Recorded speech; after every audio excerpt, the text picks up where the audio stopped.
지금 이 영상을 보고 계신 여러분, 혹시 오늘 하루 아무와도 이야기를 나누지 못하셨나요? 밥은 혼자 드셨나요? 아침에 눈을 떴을 때 제일 먼저 하신 게 스마트폰 켜기였나요? 괜찮습니다. 저는 오늘 여러분 옆에 앉아 함께 이야기를 나누러 왔습니다. 어디 멀리 여행을 떠날 수도 없고 자식들은 바쁘고 세상은 빠르게 돌아가는데 나만 뒤처진 것 같은 그 느낌. 그 마음 저는 압니다. 그래서 오늘은 여러분과 함께 저 멀리 평양 권력의 심장부에서 벌어지고 있는 이야기를 천천히 쉽게 가슴 깊이 전해드리려 합니다. 이것은 드라마보다 더 극적이고 소설보다 더 충격적인 실제 이야기입니다. 한 아버지와 딸 그리고 그 사이에서 살아남으려 발버둥 치는 한 여인의 이야기. 권력, 가족, 배신, 그리고 생존. 이 네 가지가 뒤엉킨 평양 권력의 진짜 얼굴을 오늘 처음으로 낱낱이 공개합니다. 마지막까지 함께 해주세요. 절대 후회하지 않으실 겁니다. 지금 이 시간 평양에서는 아무도 공개하지 않는 일들이 벌어지고 있습니다. 카메라 앞에서 웃고 있는 김정은 뒤편으로 권력의 지형도가 조용히 그러나 치밀하게 바뀌고 있습니다. 그 중심에는 두 사람이 있습니다. 아직 10살 남짓한 어린 소녀 김주애. 그리고 한때 북한 권력 2인자로 불렸지만 이제는 모퉁이 공주로 전락한 그 오라버니의 여동생 김여정. 이 두 사람 사이에서 평양의 운명이 결정되고 있습니다. 오늘 이 이야기를 끝까지 들으시면 여러분은 뉴스에서도 책에서도 볼 수 없었던 평양의 민낯을 보게 되실 겁니다. 이 이야기를 전해드리는 채널은 바로 평양실화입니다. 평양실화는 북한의 내부 이야기, 탈북자들의 증언, 그리고 전문가들의 분석을 바탕으로 여러분이 어디서도 듣지 못했던 진짜 이야기를 전해드리는 채널입니다. 자극적인 제목이나 가짜 뉴스가 아닙니다. 확인된 정보와 생생한 증언을 바탕으로 한 진실된 이야기입니다. 아직 구독 안 하신 분들은 지금 바로 구독 버튼을 눌러주세요. 알림 설정까지 해두시면 새 이야기가 올라올 때마다 가장 먼저 만나실 수 있습니다. 그럼 지금부터 평양 권력의 마지막 밤 속으로 함께 들어가 보겠습니다. 2024년 여름 원산 갈마 해안관광지구. 북한 국영 매체들이 일제히 이 장면을 중계했습니다. 푸른 동해가 펼쳐지는 최고급 휴양지, 웃는 김정은, 그리고 그의 가족들. 처음에는 그저 휴양지 홍보처럼 보였습니다. 아름다운 해안, 세련된 시설, 인민을 위한 낙원이라는 메시지. 그런데 영상을 자세히 보면 어느 한 사람에게 모든 시선이 쏠립니다. 바로 김주애입니다. 그날의 김주애는 달랐습니다. 단순히 아버지 손을 잡고 따라 나온 어린 딸의 모습이 아니었습니다. 격식을 갖춘 복장, 차분한 눈빛, 흔들림 없는 걸음걸이. 그리고 무엇보다 군부 간부들이 그녀를 바라보는 눈빛. 그것은 단순한 지도자, 자녀를 바라보는 눈이 아니었습니다. 경외심과 조심스러움이 뒤섞인 미래의 권력을 바라보는 눈이었습니다. 의전 전문가들은 이 장면의 자리 배치에 주목했습니다. 북한에서 행사장의 자리 배치는 단순한 형식이 아닙니다. 그것은 곧 서열이고 서열은 곧 권력입니다. 그날 김주애의 자리는 김정은 바로 옆 핵심 간부들보다 앞이었습니다. 이것은 우연이 아니었습니다. 철저하게 계산된 연출이었습니다. 이 아이를 중심으로 보라. 이 아이가 앞으로의 주인이다. 평양이 세상을 향해 던진 신호였습니다. 그러나 그 신호를 가장 예민하게 읽은 사람은 외부 전문가들이 아니었습니다. 바로 그 자리에 화면 한 구석에 조용히 서 있던 김여정이었습니다. 김여정의 그날 표정을 담은 사진이 있습니다. 미소를 짓고 있지만 그 눈빛은 달랐습니다. 무언가를 계산하고 있는 사람의 눈. 무언가를 이미 알고 있는 사람의 눈. 그녀는 오빠 김정은의 옆에서 오랜 세월을 보냈습니다. 그의 생각을 누구보다 먼저 읽고 그의 명령을 누구보다 충실하게 집행해 왔습니다. 남북 정상회담의 뒤편에서 판을 짰고 대남 담화로 대한민국을 흔들었으며 당과 군의 최고위 회의에서 발언권을 가진 인물. 그런 그녀가 그날 원산 해변에서 단 한 장의 사진으로 깨달았습니다. 자신의 시대가 끝나고 있다는 것을. 그것은 단순한 가족 행사가 아니었습니다. 그것은 평양이 세상에 발신한 공식 선언이었습니다. 후계자는 결정되었다. 10년 전 김정은이 처음 세상 앞에 모습을 드러낼 때도 이와 같았습니다. 처음에는 그저 지도자의 아들로 소개되었지만 의전과 자리 배치와 눈빛이 모든 것을 말해주었습니다. 역사는 반복되고 있었습니다. 다만 이번에는 아들이 아니라 딸이었습니다. 그리고 북한 역사상 처음으로 여성 후계자의 시대가 열리려 하고 있었습니다. 이것은 단순한 가족사가 아닙니다. 수천만 명의 운명이 달린 권력의 이야기입니다. 그날 저녁 원산의 해는 동해 너머로 천천히 사라졌습니다. 화려한 준공식이 끝나고 카메라가 꺼진 뒤 평양으로 돌아가는 차 안에서 김여정은 창밖을 바라보았을 겁니다. 그 눈빛 속에 어떤 생각이 흘렀을까요? 두려움이었을까요? 분노였을까요? 아니면 체념이었을까요? 우리는 알 수 없습니다. 그러나 한 가지는 분명합니다. 그날 이후 평양의 권력 지형은 돌이킬 수 없이 바뀌었습니다. 그리고 그 변화의 중심에서 한 여인의 운명이 흔들리기 시작했습니다. 한때 세상은 그녀를 북한의 이방카라고 불렀습니다. 국제 무대에 등장할 때마다 세련된 외모와 차가운 눈빛으로 전 세계 미디어의 주목을 받았습니다. 평창 올림픽 개막식에 북한 대표단의 수장으로 등장했을 때 마이크 펜스 미국 부통령과 같은 자리에 앉았고 전 세계가 그녀를 주목했습니다. 남북 정상회담에서 오빠 뒤에 서서 모든 것을 컨트롤하던 그 모습. 누구도 그녀를 무시할 수 없었습니다. 그런데 어느 순간부터 사진 속 그녀의 위치가 달라지기 시작했습니다. 처음에는 아무도 눈치채지 못했습니다. 그저 행사의 구도상 그렇게 된 것이라고 생각했습니다. 그러나 반복되는 장면들이 우연이 아님을 말해주기 시작했습니다. 첫 번째 사진에서 그녀는 오빠 바로 곁에 있었습니다. 두 번째 사진에서 그녀는 한 발 뒤로 물러나 있었습니다. 세 번째 사진에서 그녀는 화면 끝 프레임 경계에 아슬아슬하게 걸쳐 있었습니다. 그리고 네 번째 사진에서는 아예 보이지 않았습니다. 북한 연구자들 사이에서 그녀의 위치 변화는 하나의 연구 주제가 되었습니다. 누군가 그녀를 모퉁이 공주라고 불렀고 그 별명은 순식간에 퍼졌습니다. 비웃음 섞인 이름이었습니다. 그러나 그것은 단순한 조롱이 아니었습니다. 그것은 하나의 경고였습니다. 북한에서 사진 속 자리가 바뀐다는 것은 권력의 지도가 바뀐다는 뜻입니다. 여러분, 잠깐 상상해 보세요. 회사에서 30년을 일한 임원이 있습니다. 늘 사장님 바로 옆자리에 앉아 회의를 진행했습니다. 그런데 어느 날부터 회의 자리가 달라지기 시작합니다. 처음에는 한 자리, 그 다음엔 두 자리, 그 다음엔 회의실 끝자리. 그 사람은 알겠지요. 아무 말도 듣지 않아도, 아무 설명이 없어도 자신이 밀려나고 있다는 것을. 김여정의 상황이 바로 그랬습니다. 아무도 직접 말하지 않았습니다. 아무도 당신은 이제 필요 없습니다라고 하지 않았습니다. 그러나 사진은 말합니다. 자리는 말합니다. 권력은 언제나 말보다 먼저 행동으로 보여줍니다. 북한에서 권력의 중심에서 멀어진다는 것은 단순한 지위 하락이 아닙니다. 그것은 목숨의 문제입니다. 권력의 바깥으로 밀려난 사람은 언제든 제거될 수 있습니다. 아니, 오히려 제거되어야 할 위험 요소가 됩니다. 왜냐하면 권력의 속성상 한때 중심에 있던 사람은 여전히 네트워크를 가지고 있고 정보를 알고 있고 영향력의 흔적이 남아있기 때문입니다.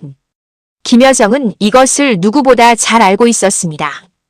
그녀는 장성택이 어떻게 사라졌는지 보았습니다. 숙청 직전까지 그는 여전히 공식 행사에 등장했고 아무것도 달라진 것처럼 보였습니다. 그리고 어느 날 그는 세상에서 사라졌습니다. 공식 발표는 반당 반혁명 종파 분자였습니다. 그러나 진짜 이유는 단 하나, 권력의 위협이 되었기 때문이었습니다. 김여정은 생각합니다. 밤마다 잠 못 이루며 나는 얼마나 더 안전한가? 오빠는 내가 필요하다고 생각하는가? 아니면 내가 위험하다고 생각하는가? 나는 지금 보호받는 가족인가? 아니면 처리되어야 할 위협인가? 이 질문에 대한 답을 그녀는 스스로 찾아야 합니다. 아무도 말해주지 않을 테니까. 그리고 그 답을 찾는 과정에서 그녀는 역사상 가장 외롭고 가장 위험한 선택의 기로에 서게 됩니다. 살아남을 것인가 아니면 사라질 것인가. 그것이 지금 평양에서 가장 은밀하게 진행되고 있는 드라마입니다. 2023년 가을 해군 구축함 진수식. 이날 김주혜의 모습은 이전과 완전히 달랐습니다. 그녀는 군 핵심 간부들이 앉는 테이블에 함께 앉았습니다. 단순히 아버지 옆에 따라온 것이 아니었습니다. 그 자리는 그녀를 위해 준비된 것이었습니다. 더 놀라운 것은 그녀의 좌석 위치였습니다. 북한 최고위군 장성들보다 상석, 아버지 바로 옆. 군 수뇌부가 그녀 앞에서 경례를 했고 그녀는 그것을 당연하다는 듯 받았습니다.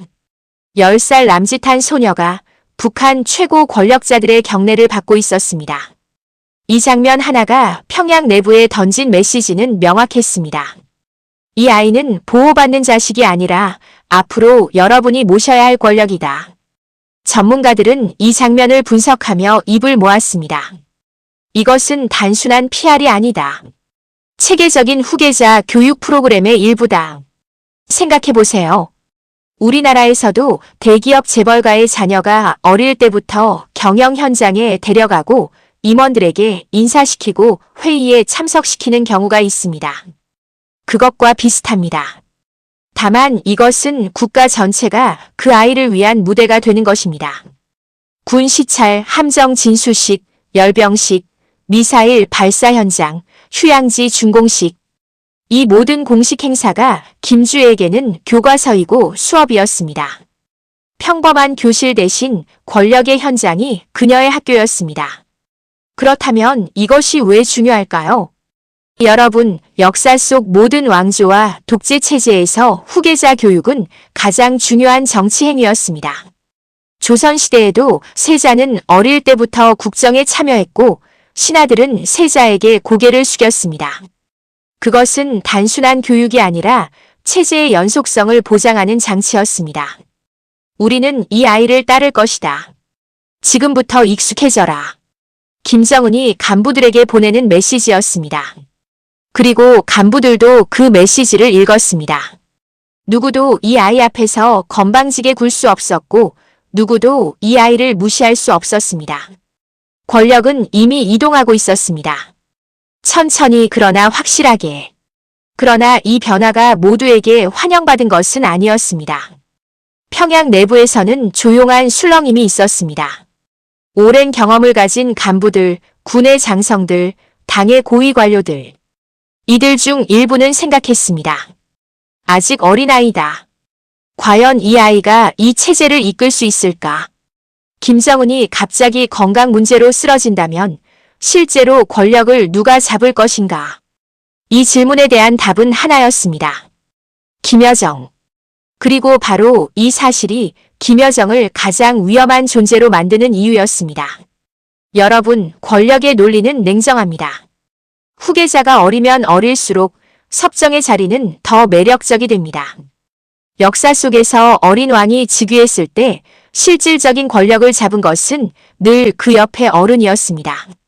중국 청나라의 서태후, 조선의 흥선대원군, 수많은 왕조의 섭정들. 그들은 모두 어린 권력자 뒤에서 실질적인 나라를 운영했습니다. 평양도 이것을 알고 있습니다. 그래서 가장 두려워하는 것이 바로 그 시나리오입니다. 김주혜가 권력을 잇되 그 뒤에서 실질적으로 체제를 움직이는 인물이 생기는 것. 그 역할을 할 수 있는 사람이 딱 한 명 있습니다. 김여정. 그래서 후계 구도가 굳어질수록 김여정의 위치는 더욱 위태로워집니다. 필요하면서도 위험한. 곁에 두어야 하면서도 곁에 둘 수 없는. 이것이 그녀의 처지입니다. 18개월. 리설주가 공식 석상에서 사라진 시간입니다. 북한 전문가들과 외신 기자들은 온갖 추측을 쏟아냈습니다. 건강 이상설, 임신설, 부부 갈등설, 심지어 처형설까지. 그런데 2024년 그녀가 갑자기 등장했습니다. 건강한 모습으로 웃는 얼굴로. 세상은 살아있었구나 라고 안도했습니다. 그러나 정작 중요한 것을 놓쳤습니다. 그녀가 등장했음에도 그날 행사의 주인공은 그녀가 아니었다는 사실을. 카메라는 리설주를 비추다가 곧 김주혜에게로 향했습니다. 편집도 그랬고 기사도 그랬습니다. 북한 매체가 보여주려 한 것은 어머니의 귀환이 아니라 딸의 전면 등장이었습니다. 그날 두 모녀의 의상을 보십시오. 리설주는 편안한 느낌의 밝은색 옷을 입었습니다. 격식보다는 부드러움을 강조한 스타일. 반면 김주혜는 격식 있는 진한 색 투피스를 입었습니다. 어른스럽고 권위 있고 당당한 스타일. 이것이 우연일까요? 아닙니다. 북한의 국가 행사에서 복장은 모두 계획됩니다. 즉흥적인 패션은 없습니다. 모든 것이 메시지입니다. 어머니는 부드럽게 뒤에 서고 딸은 당당하게 앞에 선다. 어머니는 편안한 자리로 물러서고 딸이 권위의 자리를 차지한다. 이것은 패션쇼가 아니라 권력교체의 연극이었습니다. 여러분, 이 장면을 보면서 저는 문득 우리 주변의 이야기가 생각났습니다. 우리 사회에서도 비슷한 장면이 있습니다. 오래된 가게를 운영하시던 부모님이 어느 날부터 자녀를 카운터 앞에 세우고 자신은 뒤에서 도와주는 역할로 바뀝니다. 처음에는 자녀가 어색하고 미숙해 보이지만 시간이 지날수록 자연스럽게 주인 역할을 하게 됩니다. 손님들도 새 주인에게 익숙해집니다. 이것이 권력 이양의 자연스러운 방식입니다. 리설주의 귀환도 이와 비슷했습니다. 어머니가 돌아온 것이 아니라 어머니를 통해 딸의 권위를 더 자연스럽게 만드는 과정이었습니다. 엄마도 뒤에 서는데 당신들이라고 앞에 나설 수 있겠는가? 이 장면에서 가장 복잡한 마음을 가졌을 사람은 누굴까요? 김여정입니다. 그녀는 리설주가 돌아오는 것을 보았습니다. 그리고 리설주조차 김주의 뒤로 물러서는 것을 보았습니다. 김정은의 아내도 물러서야 하는 무대라면 김정은의 여동생인 자신은 얼마나 더 빨리, 얼마나 더 멀리 물러서야 할까요? 그 생각은 섬뜩했을 것입니다. 가족이라는 이름은 더 이상 보호막이 되지 않았습니다. 오히려 가족이기 때문에 더 복잡한 상황에 놓이게 된 것입니다. 너무 가깝기에 위험하고 너무 많이 알기에 위협이 되는 존재. 그것이 이제 김여정의 자화상이 되어가고 있었습니다. 그날 이후 김여정은 더욱 조용해졌습니다.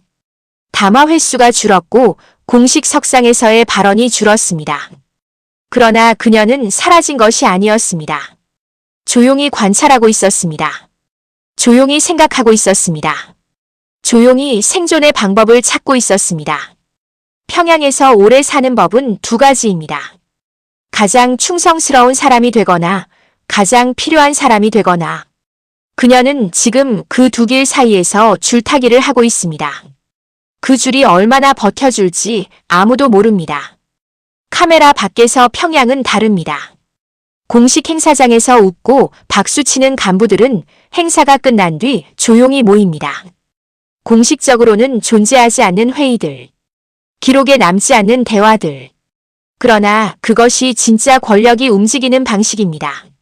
이런 자리에서 오가는 이야기들이 탈북한 고위 관료들의 증언을 통해 조금씩 바깥 세상에 알려지고 있습니다. 그들이 전하는 평양 내부의 화두는 하나입니다. 김주의 시대를 준비하라. 그러나 그 과정에서 가장 위험한 존재는 누구인가? 북한의 역사는 잔인하게 솔직합니다. 권력의 자리에서 밀려난 사람의 결말은 두 가지밖에 없었습니다. 조용히 사라지거나 처형되거나. 김정남, 김정은의 이복형. 한때 후계자 1순위였지만 밀려났고 결국 말레이시아 공항에서 독살당했습니다. 장성택, 김정은의 고모부이자 권력의 2인자. 정격 체포되어 공개 처형당했습니다. 현영철, 인민무력부장. 어느 날 사라지더니 총살 처형당했습니다. 이름들을 나열하면 끝이 없습니다. 그들의 공통점은 하나였습니다. 권력에 위협이 된다고 판단되었을 때 관계와 혈연과 공적은 아무런 보호막이 되지 않았습니다. 탈북한 한 전직 고위 관료는 이렇게 증언했습니다. 평양에서는 누군가의 이름이 특정 회의에서 거론되기 시작하면 그 사람의 시간이 얼마 남지 않았다는 것을 모두 압니다. 말로는 아무것도 하지 않습니다. 그냥 그 이름이 나왔다는 것만으로도 그 이름이 지금 김여정입니다. 직접적으로 숙청을 논의하는 것은 아닙니다. 그러나 간부들 사이에서 그녀의 이름이 나오는 방식이 달라졌습니다. 김여정 동지가 이 일을 처리했다 해서 김여정 동지의 역할이 과연 필요한가로. 그 변화는 미묘하지만 평양을 아는 사람들에게는 결코 미묘하지 않은 신호입니다. 후계자가 어릴수록 섭정의 유혹은 커집니다. 역사가 증명합니다. 김주애가 아직 미성년자인 지금 만약 김정은에게 무슨 일이 생긴다면 어떻게 될까요? 군은 누구의 지휘를 따를 것인가? 당은 누가 이끌 것인가? 외교 결정은 누가 내릴 것인가? 어린 김주애가 모든 것을 홀로 처리할 수는 없습니다. 반드시 누군가의 보좌가 필요합니다. 그 보좌 역할에 가장 적합한 사람은 누구입니까? 정치 경험, 군부와의 관계, 당내 네트워크, 외교 감각, 그리고 무엇보다 김정은의 절대적 신임을 받아온 사람. 김여정 말고 그 조건을 충족하는 사람이 없습니다. 그런데 바로 그 이유 때문에 그녀는 위험합니다.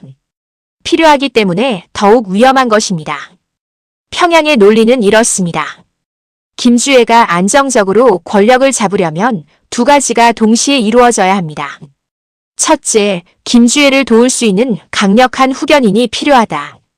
둘째, 그 후견인이 너무 강해져서 김주애를 대신하려 들어서는 안 된다. 이 두 조건은 서로 모순됩니다. 강력한 후견인은 필연적으로 너무 강해집니다. 그리고 너무 강해진 후견인은 위협이 됩니다. 그래서 평양은 이 딜레마를 하나의 방식으로만 해결해 왔습니다. 필요할 때 쓰고 위험해지기 전에 제거한다. 김여정은 그 방정식의 어느 지점에 있을까요? 아직은 필요한 시점일까요? 아니면 이미 위험한 시점에 들어선 것일까요? 그것이 지금 평양에서 가장 중요한 질문입니다. 살아남는 법을 가장 잘 아는 사람은 가장 위험한 자리에 있어 본 사람입니다. 김여정은 그 자리에 오래 있었습니다. 오빠가 집권하는 과정에서 그녀는 수많은 처형과 숙청을 가장 가까이서 보았습니다. 장성택의 처형을 지켜보았습니다. 고모 김경희가 몰락하는 것을 보았습니다. 군 장성들이 하루아침에 사라지는 것을 보았습니다. 그녀는 그 모든 과정에서 하나의 패턴을 읽었습니다. 권력의 중심에서 너무 빛나는 사람은 오래가지 못한다는 것. 그래서 그녀는 선택합니다. 스스로 물러서는 것처럼 보이는 것을. 이것을 전략적 후퇴라고 합니다. 적에게 쫓겨서 물러나는 것이 아니라 스스로 물러남으로써 살아남는 전략입니다. 그녀는 가족 사진의 끝에 섰습니다. 행사장 뒤편에 머물렀습니다. 때로는 마치 별 의미 없는 수행원처럼 보이게 만들었습니다. 세상은 김여정이 몰락했다고 해석했습니다. 그러나 어쩌면 그것은 살아남기 위한 가장 영리한 연출이었을 수도 있습니다. 나는 위협이 아니다. 나는 그냥 조용히 있다. 나를 신경 쓰지 마라. 권력에게 이 메시지를 전달하는 것.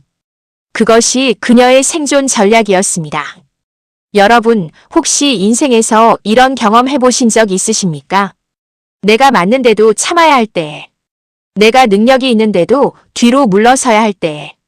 억울하지만 그것이 더 현명한 선택이라는 것을 아는 때. 김여정의 상황이 바로 그렇습니다.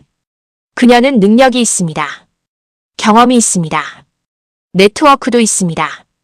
그러나 지금 이 순간 그 모든 것을 보여주는 것은 오히려 독이 됩니다. 빛날수록 위험해지는 상황. 강할수록 의심받는 상황. 그래서 그녀는 스스로 어두운 곳에 섰습니다. 그것이 그녀가 살아남는 방법이었습니다. 그러나 문제가 있습니다. 권력은 물러난 자를 오래 안심하지 않습니다. 스스로 물러설 줄 아는 사람은 언제든 다시 나설 수 있다는 것을 권력은 알고 있습니다. 그래서 계산하는 것입니다. 언제까지 살려두어야 하고 언제부터 제거해야 하는지. 김여정 본인도 이것을 압니다. 오빠의 논리를 누구보다 잘 아는 사람이 그녀이기 때문입니다. 그래서 그녀의 조용함 속에는 두 겹의 계산이 있습니다. 오빠를 안심시키는 계산. 그리고 자신이 언제까지 안전한지 가늠하는 계산. 그 두 계산이 얼마나 오래 함께 갈 수 있을까요? 2024년 기준으로 김여정의 공식 활동은 눈에 띄게 줄었습니다. 그러나 전문가들은 오히려 이것을 더 주목합니다. 보이지 않는다는 것이 사라진 것이 아니다. 평양에서 진짜 권력자는 자주 보이는 사람이 아니라 필요할 때 나타나는 사람입니다. 그녀가 조용히 있는 이 시간이 오히려 자신의 위치를 재정립하는 시간일 수도 있습니다. 충성을 재증명하고 위협으로 보이지 않으면서도 꼭 필요한 존재로 남는 방법을 찾는 시간. 그 균형이 깨지는 순간이 언제 올 것인지. 그것이 평양의 다음 장면을 결정할 것입니다. 김주혜는 오늘도 수업 중입니다. 그러나 그 교실은 우리가 아는 교실과 다릅니다. 칠판도 없고 선생님도 없습니다. 숙제도 없고 시험도 없습니다. 그 대신 미사일 발사 현장이 있고 해군 함정이 있고 열병식 광장이 있습니다. 그리고 그 모든 현장에서 그녀를 세심하게 관찰하는 수천 쌍의 눈이 있습니다. 이 아이가 어떻게 행동하는가? 이 아이가 어디를 바라보는가? 이 아이가 어떤 표정을 짓는가? 그녀의 모든 행동이 평가받고 있었습니다. 그리고 그녀는 그것을 알면서도 흔들리지 않았습니다. 역사 속에서 위대한 지도자 뒤에는 반드시 스승이 있었습니다. 알렉산더 대왕에게는 아리스토텔레스가 있었습니다. 조선의 세자들에게는 최고 성리학자들이 붙어서 제왕학을 가르쳤습니다. 김정은에게도 그런 스승이 있었습니다. 현철의 총정치국장, 군사전략, 권력운영, 간부 다루는 법, 충성을 끌어내는 법, 이 모든 것을 가르쳐준 인물. 그렇다면 김주혜에게는 누가 그 역할을 할 것인가? 평양의 시선이 자연스럽게 향하는 곳은 하나입니다. 김여정. 가장 유력한 후계자 교육자로 김여정이 거론되는 이유는 명확합니다. 첫째, 정치적 감각. 국제 정세를 읽고 메시지를 만들고 상대를 흔드는 능력에서 그녀는 북한 최고입니다. 둘째, 권력 운영 경험. 오빠와 함께 체제를 운영하면서 쌓은 실무 경험은 누구도 따라올 수 없습니다. 셋째, 당과 군을 연결하는 능력. 두 기관 모두의 영향력을 가진 인물은 북한 내에서 극히 드뭅니다. 넷째, 무엇보다 혈육. 오빠 김정은의 절대적 신임을 받아왔고 같은 백두혈통입니다. 이 모든 조건을 갖춘 사람이 김여정 이외에는 없습니다. 그래서 그녀는 김주혜의 스승이 될 수밖에 없습니다. 원하든 원하지 않든.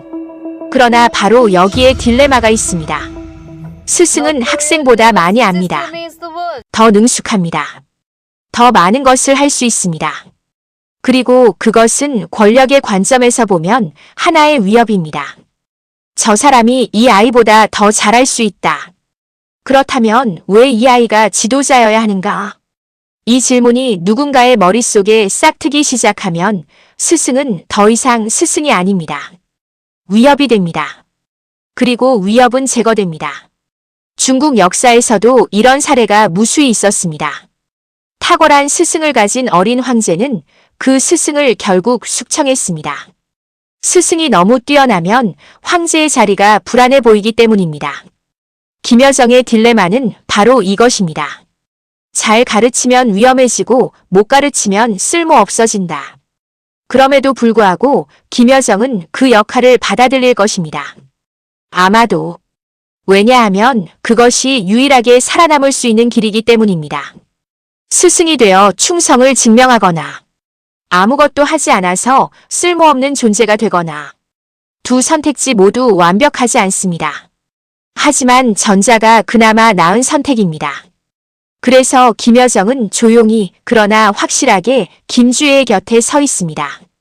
그녀가 진짜로 원해서인지 살아남기 위해서인지 우리는 알 수 없습니다. 어쩌면 그녀 자신도 모를 수 있습니다. 권력 속에서 너무 오래 살면 자신의 진심과 전략적 행동이 구분이 안 되는 지점에 이르게 되니까요. 평양의 밤은 조용합니다. 거리에는 차가 없고 불빛은 제한적이며 소리는 없습니다. 그러나 그 조용함 속에서 권력의 심장은 가장 시끄럽게 뛰고 있습니다. 새벽 2시 어느 관청 건물의 불빛이 꺼지지 않습니다. 새벽 3시 어느 당 회의실에서 인기척이 납니다. 이것이 평양의 진짜 얼굴입니다. 카메라에 찍히는 화려한 행사가 아니라 아무도 보지 않는 밤에 이루어지는 결정들. 그 결정들이 수천만 명의 삶을 좌우하고 한반도의 운명을 바꾸고 세계의 외교 지형을 흔드는 것입니다. 김정은은 지금 무엇을 생각하고 있을까요? 딸의 미래를 걱정하는 아버지일까요? 아니면 체제의 연속성을 계산하는 독재자일까요? 아마도 둘 다일 것입니다. 그는 자신이 영원하지 않다는 것을 압니다. 건강 문제가 반복적으로 불거지고 나이는 들고 있습니다. 그래서 서두르고 있는 것입니다. 김주혜를 빠르게 그러나 확실하게 권력의 자리에 앉히려는 것. 그러나 그 과정에서 그는 하나의 모순과 마주합니다. 딸을 보호하고 싶으면서도 딸을 보호할 수 있는 사람이 동시에 딸에 대한 위협이 될 수도 있다는 모순. 그 사람이 바로 여동생 김여정입니다. 여러분, 이 이야기를 듣다 보면 문득 이런 생각이 드실 겁니다. 결국 이건 가족 이야기구나. 네, 맞습니다. 아버지와 딸, 남매, 부부. 세상 어디서나 있는 가족의 이야기. 그러나 그 가족이 권력의 중심에 있을 때 가족이라는 이름은 더 이상 보호막이 되지 않습니다. 오히려 가족이기 때문에 더 복잡하고 더 위험하고 더 비극적인 상황이 벌어집니다. 우리는 북한을 멀리 있는 이야기라고 생각하기 쉽습니다. 그러나 그 안에도 사람이 있고 가족이 있고 사랑과 두려움이 있습니다. 다만 그 모든 것이 권력과 뒤엉켜 있다는 것이 다를 뿐입니다. 전문가들은 지금 시나리오를 세 가지로 나눕니다. 첫 번째 시나리오. 김정은이 건강하게 1015년 더 집권하며 김주혜를 완전히 성인으로 키운 뒤 권력을 이양한다. 이 경우 김여정은 조용한 충신의 역할을 하며 살아남을 가능성이 높습니다. 두 번째 시나리오. 김정은이 갑작스러운 건강 위기를 맞아 권력 공백이 생긴다. 이 경우 김주혜는 아직 어리기 때문에 실질적 권력은 군부와 당의 몇몇 인물들에게 넘어갑니다. 김여정은 이 과정에서 핵심 역할을 할 수도 있고 오히려 정치적 표적이 될 수도 있습니다. 세 번째 시나리오. 내부 권력 투쟁이 발생한다. 이것이 가장 위험한 시나리오입니다. 북한 역사에서 한 번도 없었던 일이 처음으로 벌어질 수 있습니다. 그리고 마지막 질문. 결국 평양 권력은 누구의 것이 되는가? 답은 아직 아무도 모릅니다. 북한 내부에 있는 사람들도 외부의 전문가들도 심지어 당사자들조차도 권력은 예측 불가능한 것이고 역사는 항상 우리의 예상을 비틀어 왔습니다. 분명한 것은 단 하나. 지금 이 순간 평양에서는 역사가 만들어지고 있다는 것입니다. 김주혜가 성장하고 있고 김여정이 버티고 있고 김정은이 계산하고 있습니다. 그 세 사람의 삶이 교차하는 지점에서 한반도의 미래가 결정될 것입니다. 그리고 그 이야기는 오늘 밤도 조용한 평양의 어딘가에서 계속 쓰여지고 있습니다. 오늘 이야기 어떠셨나요? 멀게만 느껴지던 평양의 이야기가 조금은 가깝게 느껴지셨길 바랍니다. 권력이란 것이 결국은 사람의 이야기라는 것, 가족의 이야기라는 것, 그리고 그 안에서도 사람들은 살아남으려 하고 사랑하려 하고 두려워하며 버텨간다는 것. 우리와 다르지 않습니다. 환경이 다를 뿐 결국 사람 사는 곳이라는 것. 그 이야기를 앞으로도 평양 실화가 계속해서 여러분께 전해드리겠습니다. 앞으로도 이런 이야기들이 궁금하신 분들은 구독 버튼을 눌러주세요. 여러분 혼자 계실 때 평양실화가 옆에 있겠습니다. 오늘도 끝까지 함께 해주셔서 진심으로 감사드립니다. 다음 이야기에서 또 만나요. 구독, 좋아요, 알람 설정 부탁드립니다.